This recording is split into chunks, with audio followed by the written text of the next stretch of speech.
she spotted a bear at the train station. A talking bear. Hello there. Mary.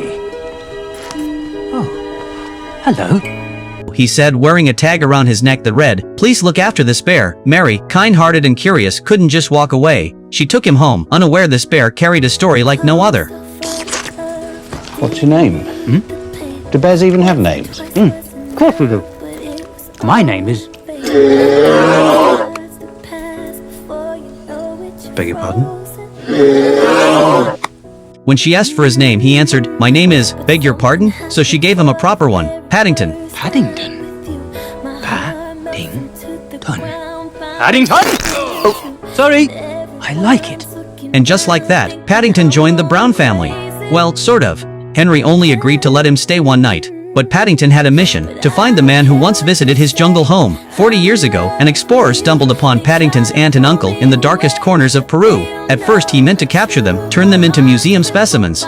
But Uncle Bear saved his life, and something changed. He saw their intelligence, their kindness, their love for orange marmalade. Instead of capturing them, he shared stories of London, left them his explorer's hat and promised, "You'll always be welcome." Years passed. Paddington was born. His parents passed early, and he was raised by his aunt and uncle.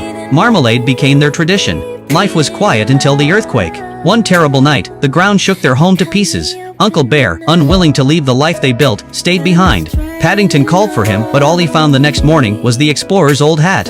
Uncle was gone. Aunt Lucy, too old to care for him, packed Paddington onto a cargo ship, sending him to London to find the man who once welcomed bears like him. There was just one problem. Paddington couldn't remember his name. When Mary heard all this, she was moved. She promised to help him find that explorer. But someone else was also listening. A mysterious woman who worked at the Natural History Museum, specifically in the taxidermy department. She had a secret lab and a twisted hobby, rare animals, perfectly preserved. When she caught wind of a talking bear sneaking off a boat with a suitcase full of marmalade, her eyes lit up. She'd been waiting for this moment. Meanwhile, Paddington explored the Browns' bathroom. And well, he got creative. He thought the toothbrush was for his ears, drank the mouthwash, dove into the toilet, got stuck in the lid, pulled the flush handle, dropped a doll down the drain, clogged the pipes, sealed the door, and turned the place into a waterlogged disaster. The bathtub floated. Water dripped from the ceiling. Henry looked up. Paddington, nice weather for ducks. It was chaos, but impressive chaos. Later that night, Paddington sat quietly. He knew he didn't belong here.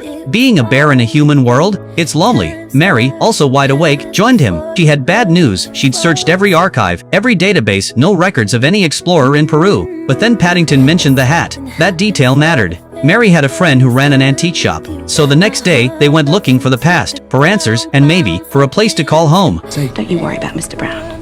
As far as he's concerned, we're going to the authorities.